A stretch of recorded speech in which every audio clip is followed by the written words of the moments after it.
Live, local, social. It's the Splash Live on Civic Center TV. Good morning, everybody. Welcome to the Splash Live. I'm your host, Jake Schaap, bringing you all of the latest news and stories from right here in Greater West Bloomfield.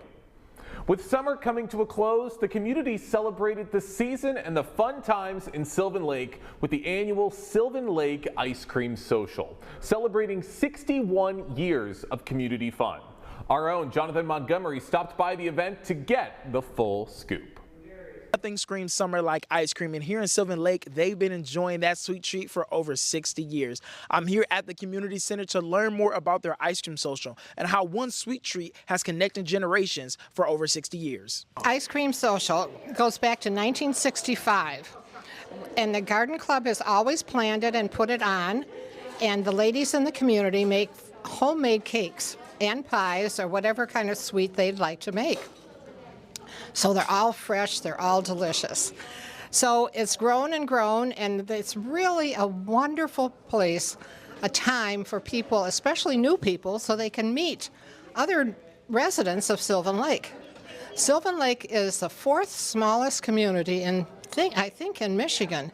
There are 800 homes and about 1,500 people. So if you just go home from work and sit in the living room and you don't meet anybody, you don't know what Sylvan Lake's all about. Everybody's out walking.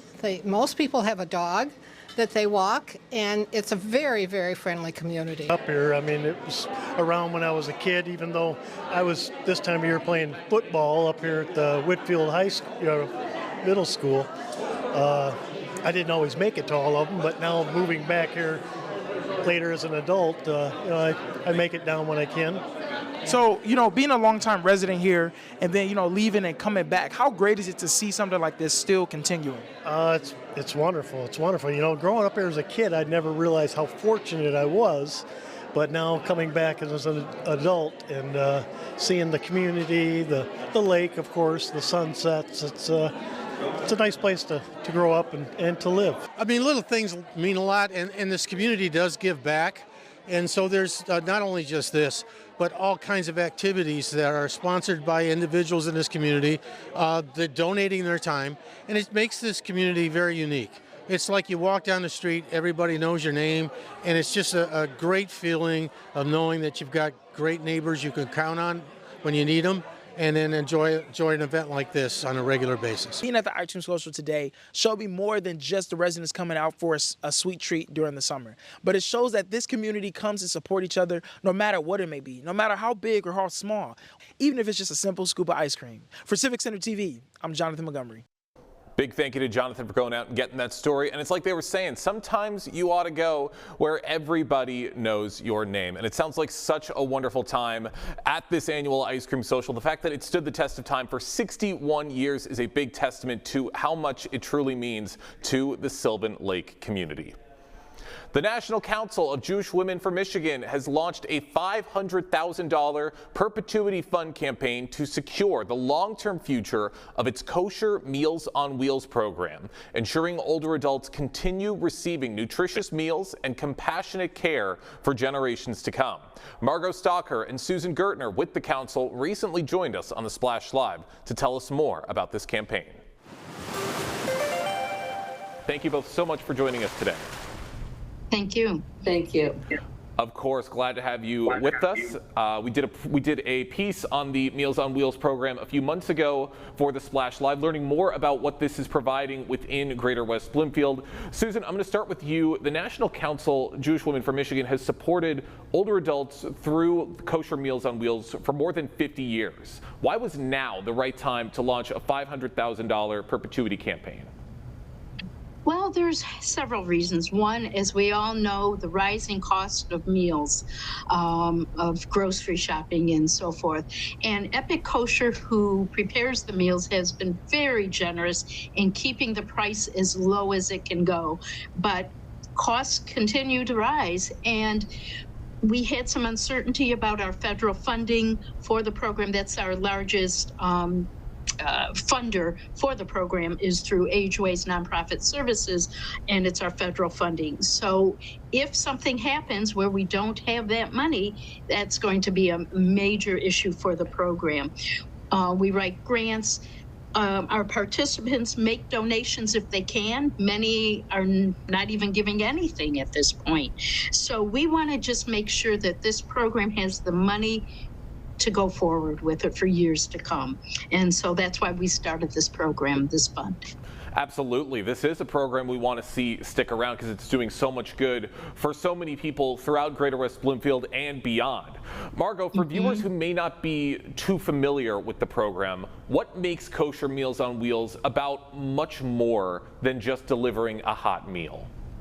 Well, the drivers are all volunteers who are friendly, and they develop a relationship with the people that they deliver the meals to. And also the drivers check on the people as well. And Meals on Wheels from the National Council of Jewish Women is the only kosher Meals on Wheels program in the area.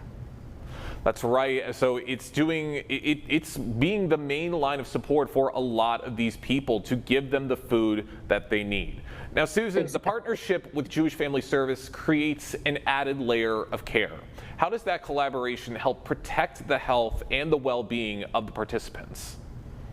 Well, since the start of the program in 1973, we had a partnership with them. So they do the intake of the participant to see if they qualify for Meals on Wheels. But then as they're doing that, they're saying, are there other needs? These are people who live in their own home. They're trying to remain independent in their home, but they may have other needs. So they also provide care management services for the participants. And it may start out only with Meals on Wheels. It may start out, they're in the hospital, they come home, they need it for a short term, but it turns into something longer. And their care managers help to make sure and work with the families to ensure that they are safe in their homes. And as Margot said, our volunteers are the ears and eyes, really, of the family. If they see something, they let us know that there's a concern. That's right. And I want to go off on what you just said, Susan, and throw it over to Margot, because volunteers are definitely a huge part in why a program like this is as successful as it is. Margot, can you talk about the unique role that volunteers play as part of the community safety net? Absolutely. If the driver thinks there's a problem with someone that they see on a regular basis, they immediately call the Kosher Meals on Wheels coordinator.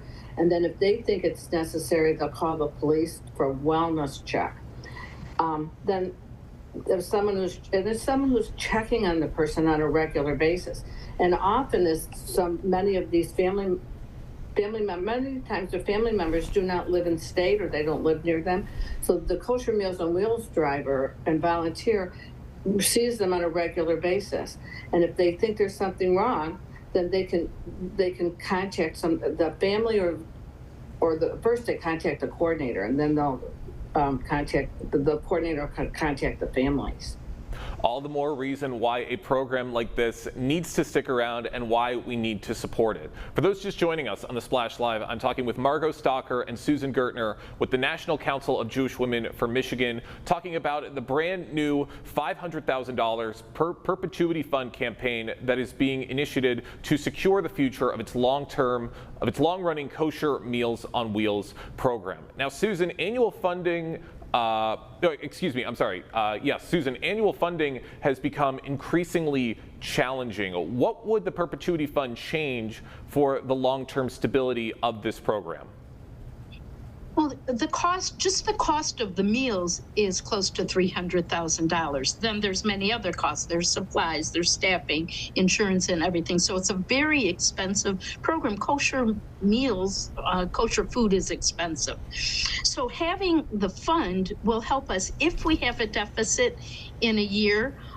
Because maybe we didn't get enough grants, or maybe we had less donations. We also have family name funds that help us. But if we don't have it, then there's a deficit, and we use whatever we can. But having this fund will help us that if we do have a deficit in a particular year, it will supplement it, and it will just continue, each year.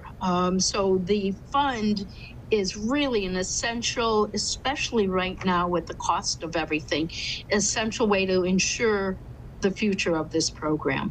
It's a safety net. It's there to help to keep everything in place and to make sure that there's enough gas to keep this program running if there is a year where maybe things aren't happening as much as you would like them to. So that's absolutely very important. And Margot, the campaign has already received strong early support through the Applebaum Fund Challenge Grant. How important is that early momentum in inspiring additional donors?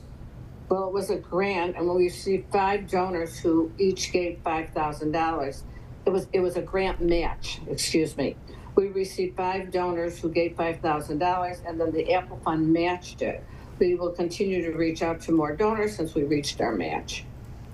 That's great, and it's amazing that we're seeing all of this early support coming in early and helping everybody within Greater West Bloomfield. And Margot, keeping it with you, for residents of Greater West Bloomfield who want to make a difference, what are the most meaningful ways they can support this campaign beyond financial donations? They could be a driver or a volunteer for Kosher Meals on Wheels. That would be a really big deal.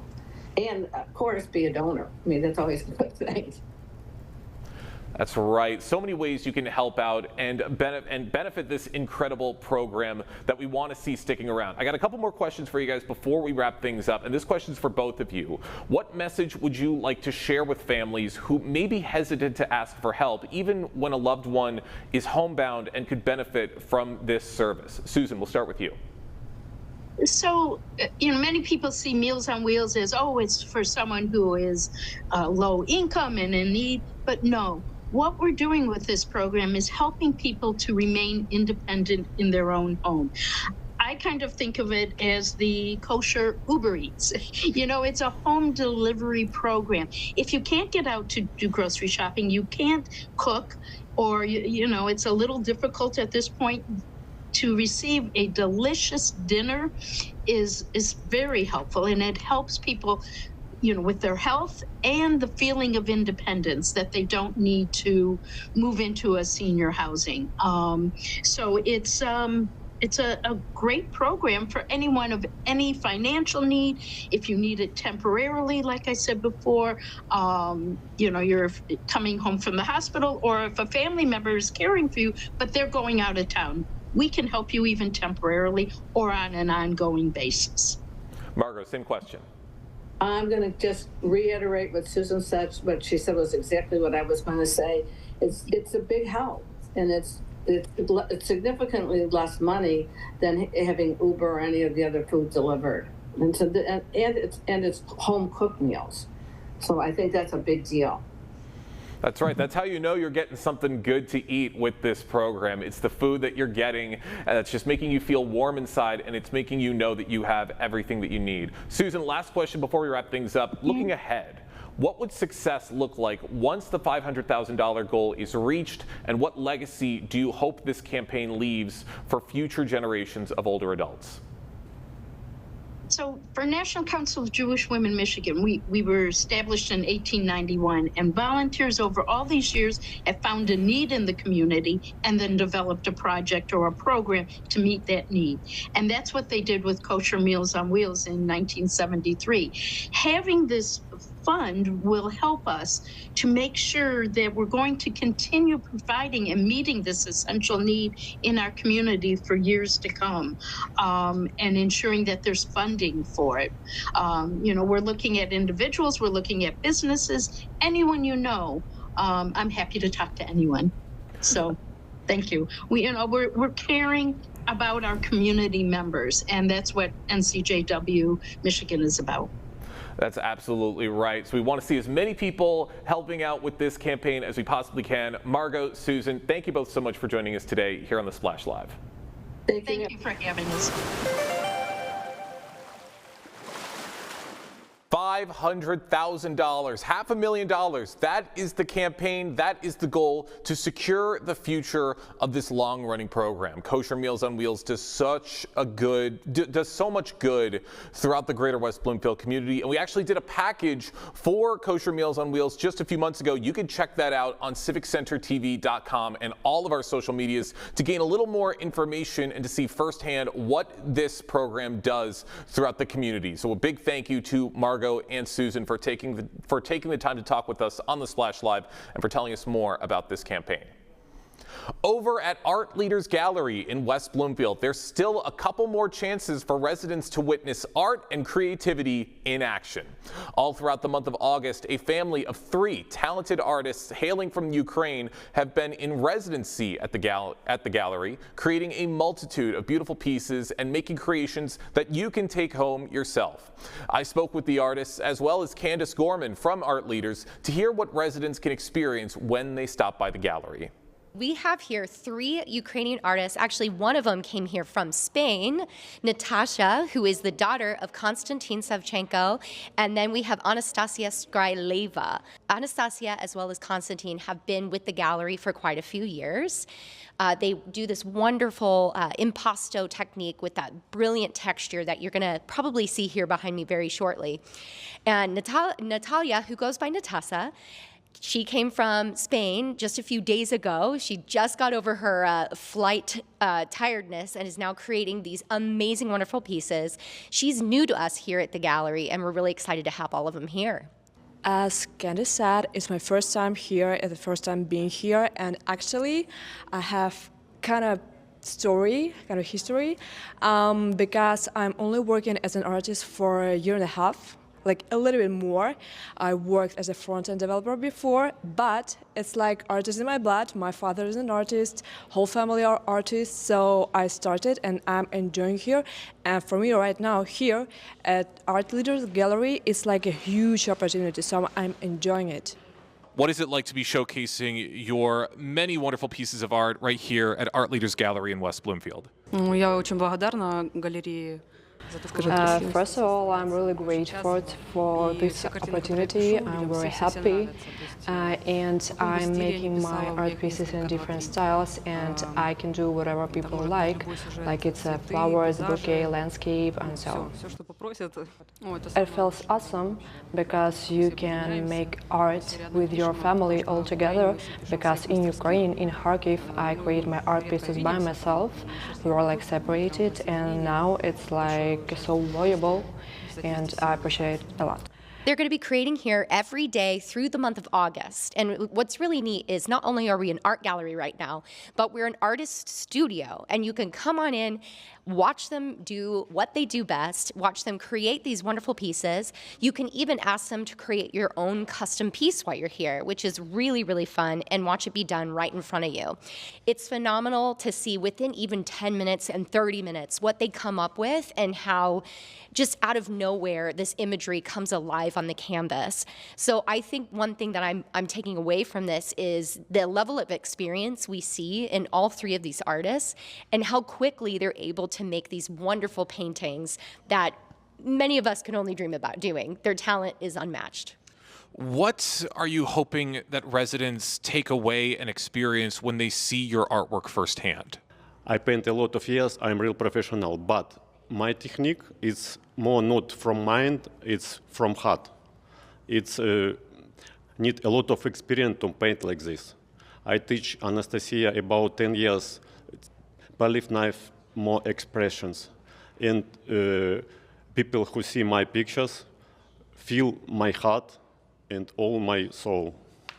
I hope they will feel the bond that we have, because our technique a little bit similar, different, but a little bit similar, and we really do put effort, we put emotions, true feelings into each piece. This is what I would like to feel for other people. Has an experience like this helped to improve your love of art that much more?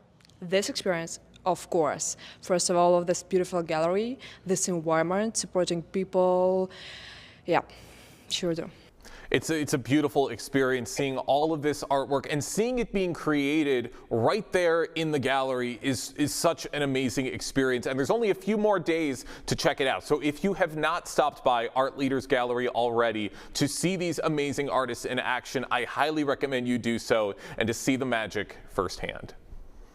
Falls are one of the most common safety concerns, particularly among older adults, and they can have a significant impact on a person's health, mobility, confidence, and independence.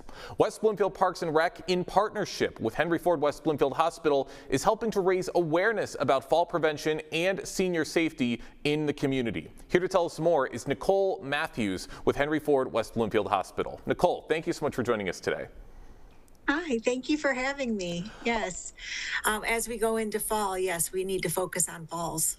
Yes, that's absolutely right. We talk about falls as we enter fall. And as we've said, fall prevention is such an important topic. Why is it such an important topic, particularly for older adults?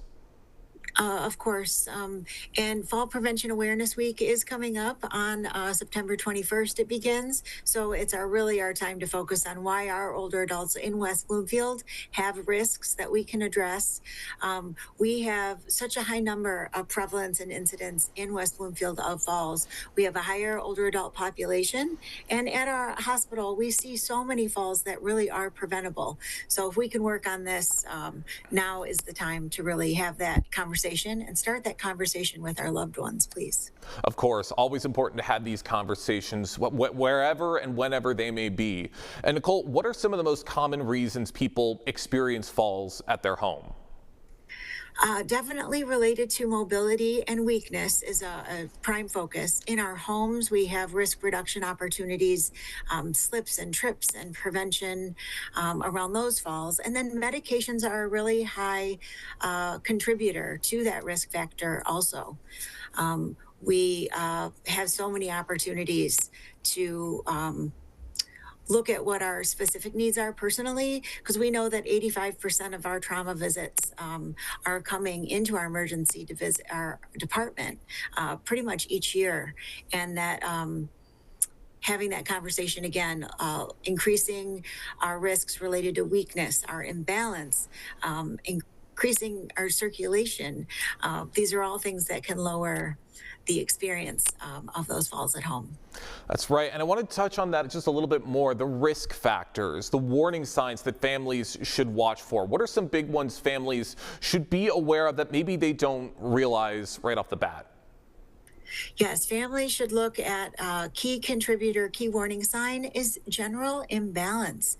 And let's agree that like simple prevention choices like wearing proper shoes at home or using a walker or a cane, they're much better than managing a set of crutches or a cast or a wheelchair needed after an injury. Families should also look for risk factors related to isolation in their loved ones. In the winter, that goes up. And when our isolation goes up and our inactivity goes up, that happens a lot during the winter. It will add to our risk factors. Now, what are some simple changes people can make around their home to maybe help create a safer environment for either yourself or for your loved ones to help prevent something like this from happening?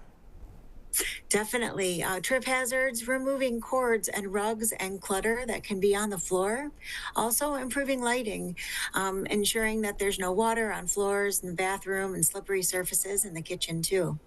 All important things, maybe things you don't often, like things maybe you take for granted or you think, oh, it's not going to be that big of a deal, but they are big deals. So they're absolutely things you should be on the lookout for within your own home. Now, as we said at the top of this, you've got a partnership, Henry Ford West Bloomfield Hospital with West Bloomfield Parks and Rec. Can you tell us a little bit about the ongoing partnership and how fall prevention became a key focus?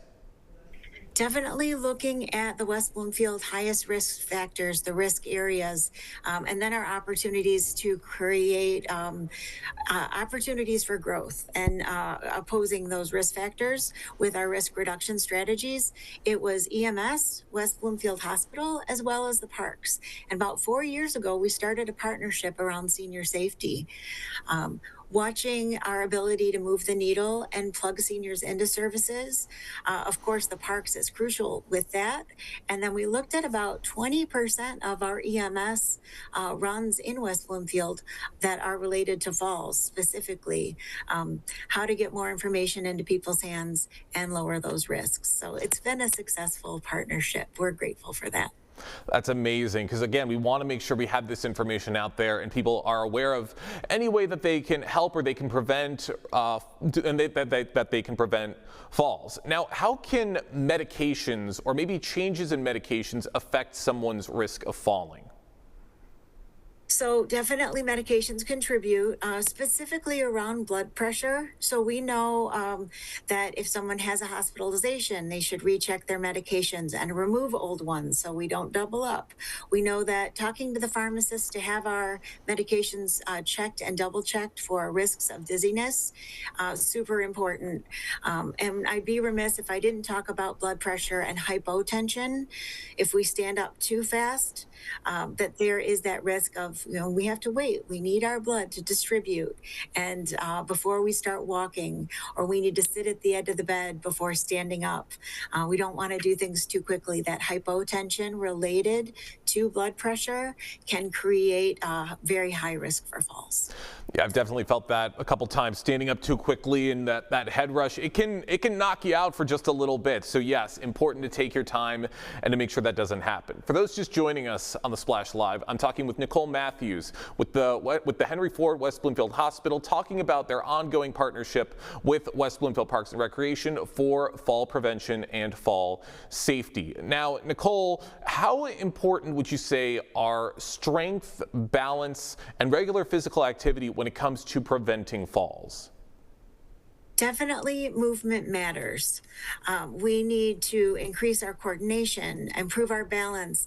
And it's not always the giant movements and group fitness and aerobics, as, in the olden days, but right. That group fitness can help to get people, again, plugged in and out of isolation.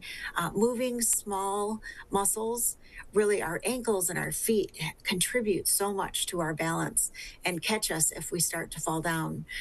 So activity, West Bloomfield Parks has so many terrific programs. All of our everyday making a choice, all of our decisions we make, we spend 10, 15, 20 minutes particularly stretching and getting our activity increased each and every day. That's really important. It is so important every chance you get that you can to move your body and to make sure everything's feeling just right. Now, going back to family members and caregivers, going back to that aspect of things, what should they be doing to help loved ones maybe stay safe and independent, whether they're at a risk of a fall or if they've already had a fall and if they're recovering? Great. And family proactively looking at these issues is very important. Looking at your family member's home, asking your provider for a physical therapy assessment, making sure to, sometimes it's a great gift idea. Think of, let's see, does my mom or my older loved one have a hand rail, for example, from the garage into the home when they're unloading groceries and such? That might be a great gift idea. Having a licensed insured contractor help to put those securities and those safety measures in their home. Or be sure to go in and help maybe pull down the holiday arrangements and decorations for them so that they don't think they have to carry big boxes, and support our loved ones that way. Also, family members, younger family members tend to be more plugged in to things like the internet. There are, in the winter especially, programs like Get Set Up, it's one word, where you can plug in and stream things into your home, various senior safety opportunities, and look at 211 for those resources on how to keep your loved ones safe. We want to keep them independent before a fall happens. That's right. Sounds like a lot of very subtle steps to make sure everything's safe, but ones that have very strong long-term benefits to help these family members. I love to hear it. Now, when it comes to fall prevention, I am curious, Nicole, what are some common misconceptions about falls that you would maybe like to clear up? I think that when someone is either afraid of falling or they have already fallen, they think, well, if I do less, I lower my risk. And the truth is that's the worst thing to do is less. Then they become a little more sedentary. And then, well, if I don't get up and do things, then I'm going to lower my risk. And that's the worst in conception. getting moving again each and every day, improving your strength and flexibility, being able to engage more, even when you feel less like doing it.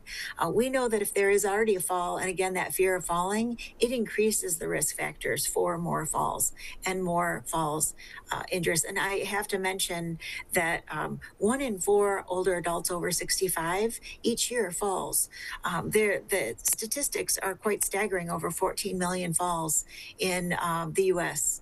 annually. And again, we see such high incidence at the hospital. We want to focus on lowering those risks.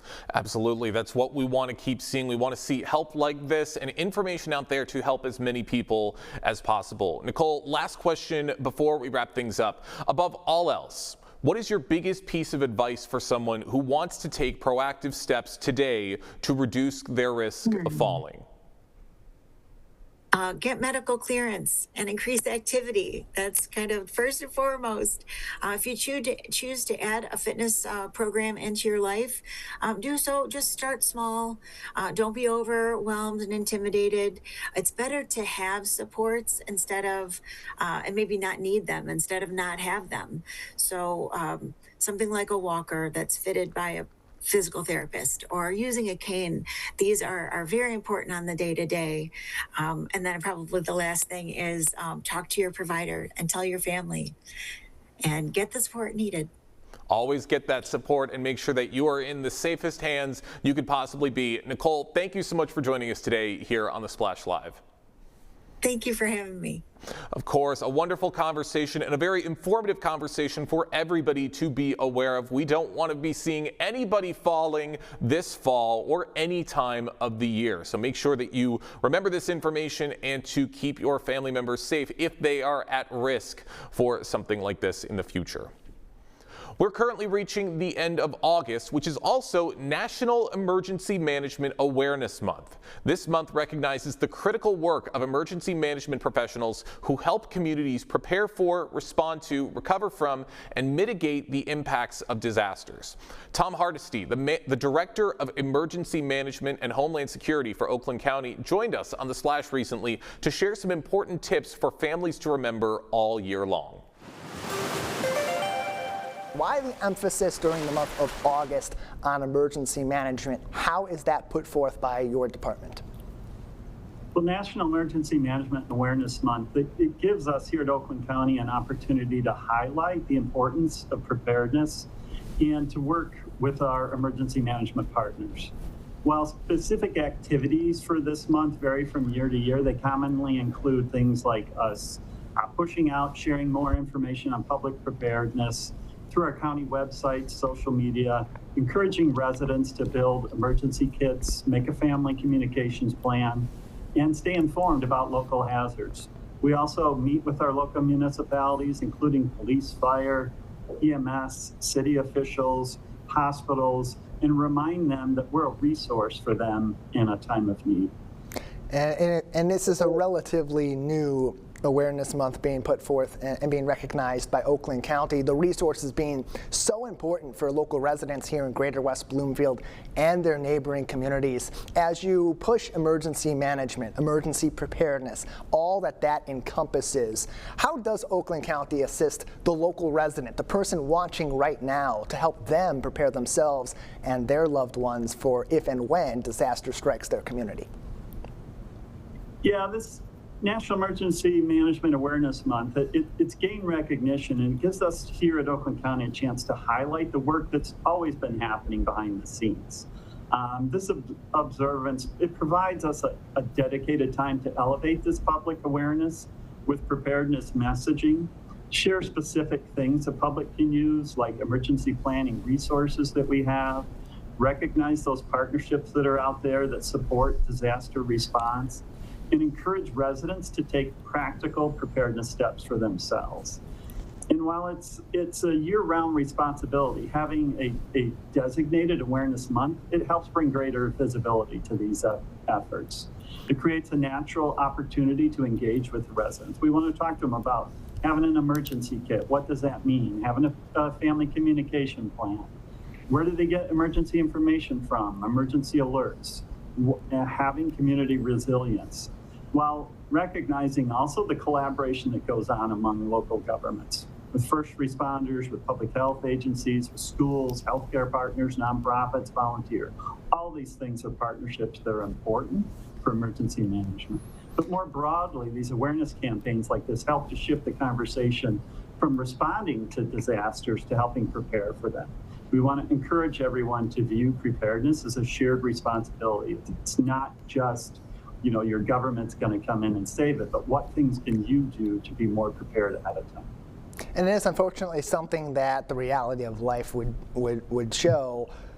Residents don't tend to think about that emergency until something does happen that reminds them, hey, maybe I should get a little more prepared for this, or after the fact of, okay, well, if this happens next time, big severe storm, power outage, a water main break, whether it's natural or it's man-made, these are things that get people thinking about those emergency steps that they can take. However, that's not the case at the county level. Your team at the Department of Emergency Management and Homeland Security in Oakland County, a lot's going on in the background every single day to prepare the county to react to these disasters or to these possible scenarios. What are some of those things that your team is doing behind the scenes that maybe people aren't recognizing because they're not seeing every single day, but it's happening to keep our community safe and prepared? Exactly, Todd, and we appreciate the opportunity to talk about that. Our staff is not the ones that are responding to the scene. Many of them, that's what they used to do. But at this point, we're working in the background, working with local communities, first responders, all these partners to make sure that there are emergency plans ahead of time. Then we test those plans by coordinating the training and exercise to ensure that everyone understands what their role is when an emergency or disaster occurs. We also monitor potential threats, support situational awareness during these emergencies. We coordinate resources when local jurisdictions need assistance. We help organize recovery efforts once the immediate crisis is passed. And then we'll seek and pass through grant funds for equipment and training. We've done this for years with a lot of the hazmat response equipment and training around the county have come through these grants. We funded active shooter training for more than 4,000 police officers in Oakland County over more than the last 10 years, so that they're all trained in the same system. For example, during the water main break that occurred this last May, our team coordinated the efforts behind the scenes to get water to the communities of Auburn Hills, Rochester Hills, Orion Township. And then we worked with Great Lakes Water Authority to help those get what they needed and get it to their citizens. And then we get that water to those communities, and then we coordinated volunteers to assist those cities, villages, and townships with handing that water out at the distribution sites. Residents might not realize that we play a key role in maintaining the emergency operations plan for all communities. I know you mentioned the new village of Sox. We've already reached out to them to talk about emergency operations plan for that village and making sure that they're prepared. But we support these communications. We coordinate responses with state and federal agencies when necessary and manage the Emergency Operations Center when needed. Tom Hardesty is with us, the Director of Emergency Management and Homeland Security for Oakland County, as we recognize National Emergency Management Month throughout the month of August. Tom, earlier on you mentioned, and you just gave a really great example of collaboration in the event of an emergency situation with the water main break that happened just a few months ago, heavily affected local communities here in Greater West Bloomfield, especially our immediate neighbors and others that affected those in northeastern Oakland County as well. How does collaboration play into the role that your department plays in public safety, but also into the role that hyper-local safety organizations play in keeping their residents informed, because that tends to be a really important element when there is a disaster or an emergency scenario? Yeah, we mentioned knowing people and collaborating ahead of time. So when we talk about, for example, the water main break, while West Bloomfield didn't lose water, they were a key player. And in having meetings with them, they were helping route water to other communities that was going through West Bloomfield, through Orchard Lake, through those communities. We've done exercises and participated with numerous of those in those communities over the last a few years. Our incident management team assisted with the Temple Israel attack in coordinating and documenting resources that were needed. So, and messaging plays a big role in that, getting information to the public in a timely manner. And we don't just take what we might be hearing and want to put that out. We have to have contacts in those communities so that we have good, accurate information that we can help warn the public when necessary. Tom Hardesty is with us. More information, oakgov.com. You can visit their page for the Emergency Management and Homeland Security Department. And it's also a great time now, as this is a reminder, to get your emergency plan put together, to gather the resources you may need, whether it's a power outage, which could be a few hours, could be a few days, and you never know. We could go back 20 plus years, not too long ago, to think about the blackout that affected our community, including right here in Greater West Bloomfield, and so many other disaster scenarios. And it tends to be, Tom, the general preparedness, getting those basic kits together, the communications plan, where to meet up, when to meet up, what the plan's going to be for your household, can kind of cover all of those bases in one and get you ready on the most basic level. So from your office to our community here in Greater West Bloomfield, what are some of those basic resources, those basic elements of a plan that each homeowner, that each household should be considering at this time? Yeah, having a plan is the big. So one of the big things is having an emergency kit, and you want to be able to sustain yourself for 72 hours. So having water available, non-perishable food, medications, particularly if you have someone that has an emergency need for medication that they have to take every day, flashlights, batteries, maybe some important documents you're going to need. Know where those are at and easily accessible, even if you have a power outage. Have that plan so that people know how to communicate. What happens if you lose your cell phones? Do you have a place designated where you will meet up if need be? Understanding, your family. Do you have young children? Do you have older children but they can't drive yet, that might be home alone? Do you have elderly people in your home or anyone with special needs? Do you have a plan for your pets? Or someone that relies on medical equipment? And then also think about your neighbors. Do you have an elderly neighbor or somebody that might be special needs there that you can talk to ahead of time, and it might need assistance, and you might be able to provide them that assistance in the short term until other resources can get there to help.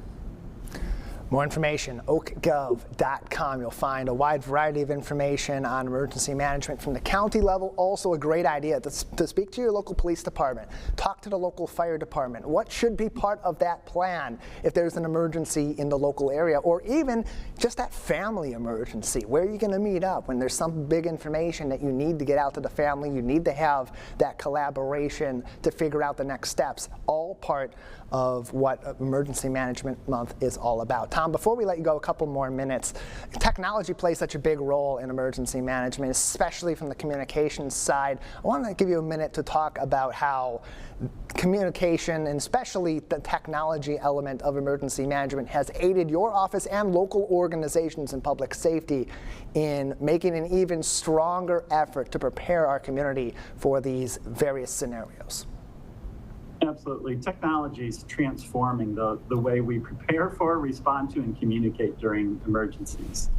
Today, we're able to share information more quickly, reach people through multiple communications channels, and maintain that situational awareness that people need. Oak Alert is our system of being able to send emergency notifications to the public. You've mentioned our website a couple of times. People can sign up to get those alerts during emergency. They can get warnings about weather or public safety incidents. It could be, a hazardous material spill or a tornado or other things. It's another way to get that information. We also monitor social media during events.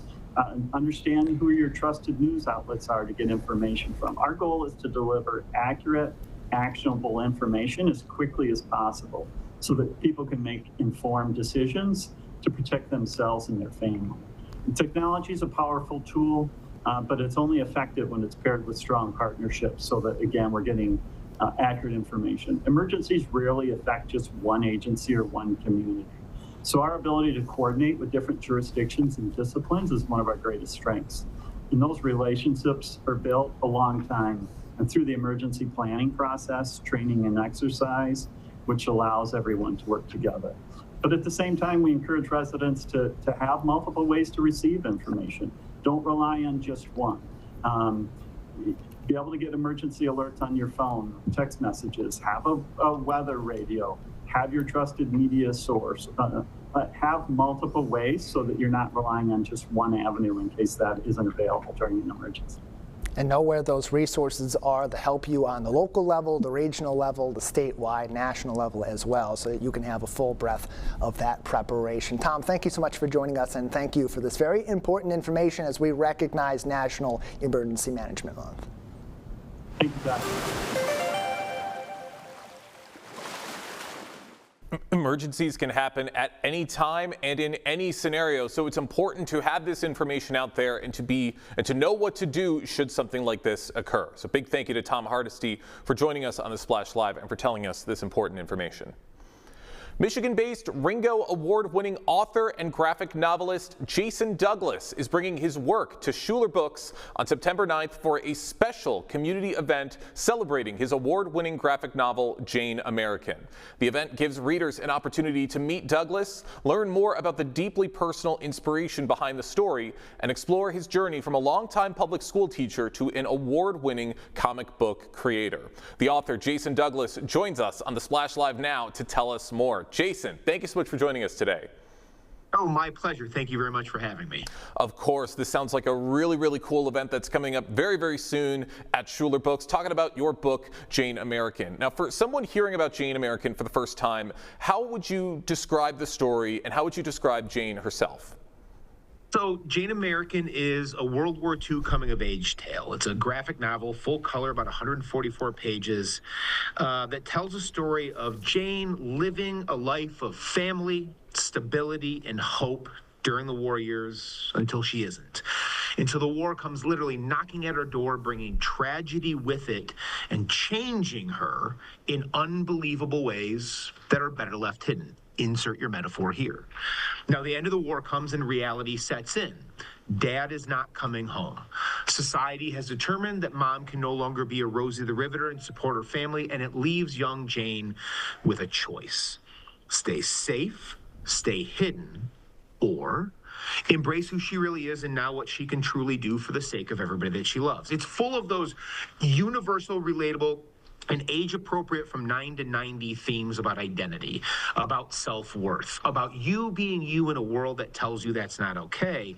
But it's also a deeply personal story to me because it is named after and inspired by my late grandmother, who went through all those same things 80 years ago. Dedicated every kid who's gone through my classroom the last 27 years, still struggling with identity and only getting more difficult today.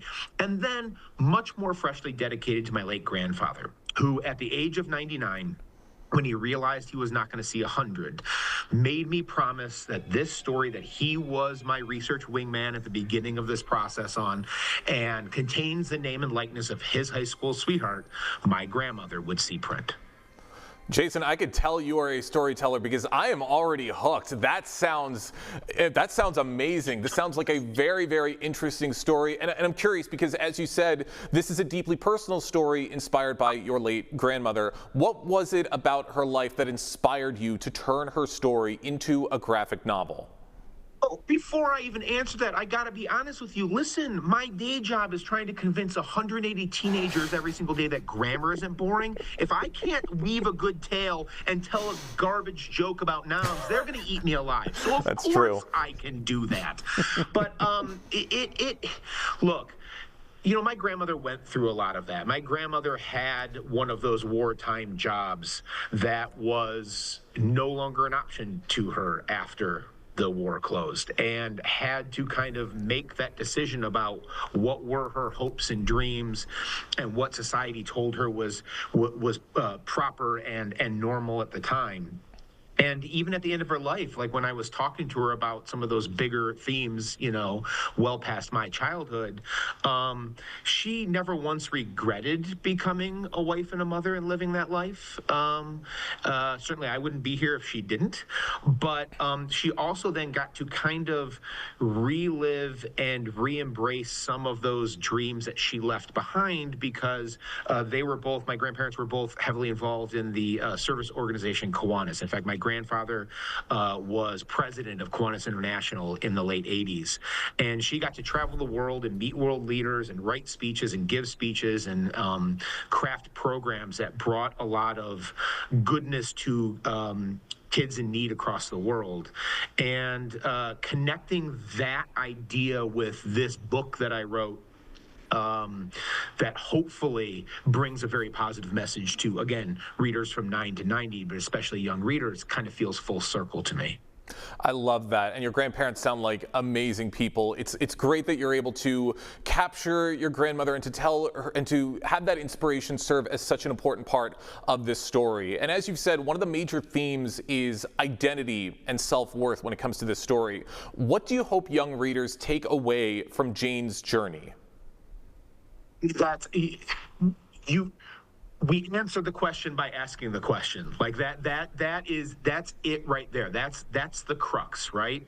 If you're reading this at 9, if you're reading this at 15, if you're reading this at 21, everybody struggles with that. Like if I was actually talking about this last night. Like if you go through life and you don't have moments of self-doubt about who you are and who you are in relation to the people around you, it's a bit of self-delusion. And I see that every single day over the last 27 years, teaching everything from 3rd grade to 8th grade. And that's a universal truth. That never goes away, whether you admit it to yourself or not. So like when young people or not so young people read this book, there's a lot of stuff to learn about this. And we'll talk about that in a minute because I'm a pedantic history nerd. So there's a lot of truth in this book that you can learn from.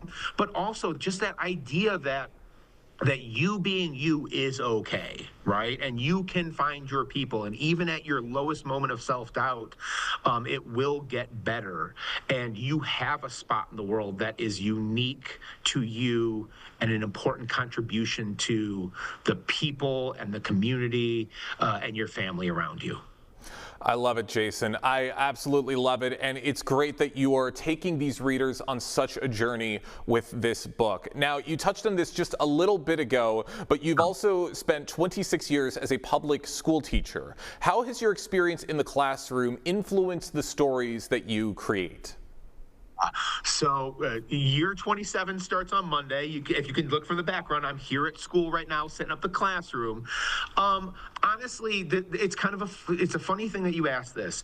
It is my cheat code as a writer to be able to write things that will resonate with young people and write in the voice of young people. It's literally my cheat code. Think about my life, right? I spent 22 years in school and then never left and just came back and have been teaching it the last 27.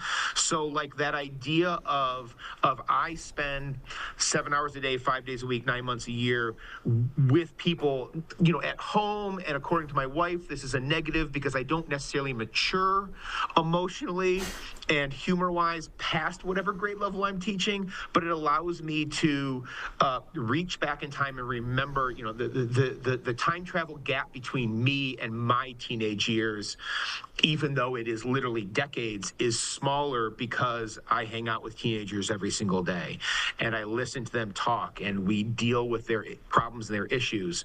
So like being able to write that, I think is almost like a cheat code for me rather than had I pursued this dream. Because this is only 6 years old, right? I mean, this is a dream that I've had since I was 12, but I've only been putting comics in the world out for the last 6.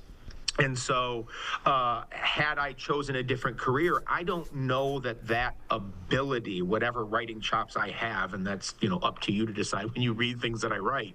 But like, I don't know what kind of ability I would have to channel like the voice of Jane as a 15-year-old in this book had it not been for the classroom experience of the last 26, 27 years. So they're the most invaluable tool, just spending time with them and interacting with them. That's a very interesting way to look at things, and it's interesting to hear how that helps shape your creative process when it comes to something like this, Jason. For those just joining us on the Splash Live, I'm talking with author Jason Douglas, who's going to be having an event coming up at Schuler Books on September 9th for residents to stop by, to meet him, and to learn more about his award-winning graphic novel, Jane American. Now, I do want to circle back to that for a second, Jason, because what was it like seeing Jane American win Best Original Graphic Novel at the Ringo Awards, especially as a fully self-published book? So, I mean, that's one of the wildest things about that experience. Beyond the fact that I've been a fan and a reader of comics exponentially longer than I'm a creator. And like when you go to the Ringo Awards, which is for people who are not in the know, think of it as like the Golden Globes compared to the Oscars. It's basically the second biggest award show in comics. And when you're there and you're like sitting at a table or at the after party or at the show with people who were your heroes when you were 12 to 15, it's surreal in and of itself. The award and being there means so much more because it is actually named after Mike Wieringo, who is a comic creator that we lost way too soon. In his mid-40s, who actually was the creator of the very first comic book that I brought into my elementary school classroom when I was looking for a way to kind of solve that universal reading problem about reluctant readers and below grade level readers. And comics were like this magical door that opened worlds and reading opportunities for young people in that classroom. And it was ironic that his book was the very first one that I brought into that classroom, and it resonated for kids. So to be on that stage then literally almost a decade and a half, almost 2 decades after that was kind of magical. Now, you mentioned it. Jane American, I put out in the world as a self-published book first. It was not, Simon & Schuster and Paper Cuts did not have it yet. And it became quite literally the very first completely self-published book to win the second biggest prize in all of comics. So that was this magical thing that then resulted in those publishing companies calling me and saying, hey, we'd like to put this out wider. It kind of doesn't hurt that it's got really cool historical endnotes at the back and a teacher's guide. So it was already classroom ready, basically 4th grade through college. And then, you know, it's been a very surreal ride. And then, but like life, everybody knows this, whether you can relate to this experience, like you've put something creative out in the world or not. Everybody can relate to, no matter what happens in your life, good or bad, life just keeps on happening. The next day keeps coming. And like I'm in the classroom right now, setting up a classroom and running this book tour all fall at the same time. So every once in a while, like when I talk to somebody like you and they mention the award, I actually pause and go, oh my God, that crazy thing did happen. You know, because I don't have time to rest and reflect on it as much as the comic book nerd in me would like to, because it's quite the honor. But it really takes a moment like this for me to go, oh yeah, that actually happened. Yeah, I can imagine so, especially a huge honor like this. It can be a very surreal experience, but it's such an honorable one. So big congratulations to you for that, Jason. We are running short on time, so I got a couple more questions for you before we wrap things up. What do you hope readers feel when they reach the final page, whether that's inspiration, emotion, or maybe even a little bit of courage when they read Jane American? I'm going to take a shortcut here and ditto everything you just said, and then I'm going to make readers of Jane American a promise. It is going to break your heart. It is going to make you cheer. You will learn something. Sorry, I'm a teacher and I can't help myself. But you are going to walk away with it, I think almost universally, with a sense of hope and with a sense of you are not alone in the world and you have worth in the world, and you being you is not only courageous in and of itself, it's the right thing to do and the best thing to do. I love it. Sounds like you're really taking readers through a roller coaster of emotions through this story, which can always lead to the most incredible of experiences when you're picking up a book. Jason, last question, and this is for someone who's watching right now who maybe has never picked up a graphic novel before. Why should they give Jane American a chance? I'm a lifelong reader. Okay, I read just as much prose as I do graphic novels and comic books. As a creator and as a reader, I have come to the opinion that comics are the most malleable medium to tell a story in. They do so much of what film does and a bunch of stuff that film can't. They do everything that prose does and a bunch of stuff that prose can't.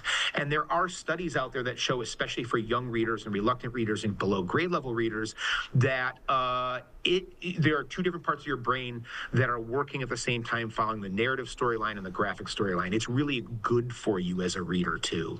So I love them for that. I love them for what they do for kids. I love them what they do for storytelling.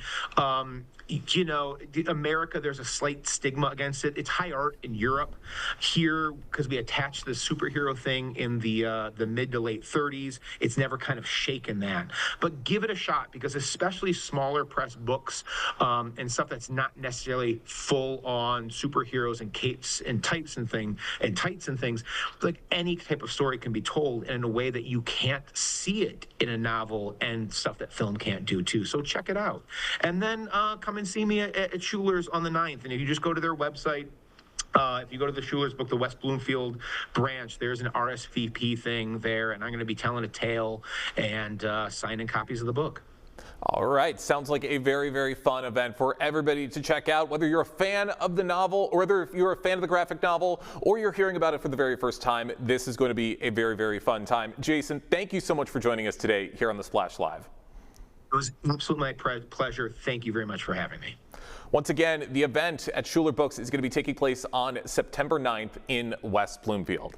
And that's going to do it for us today here on The Splash Live. Big thank you to all of our guests and for everybody on the Splash Live team for helping to make this show possible every single day. I've been your host, Jake Schaff, live, local, social. It's The Splash Live on Civic Center TV.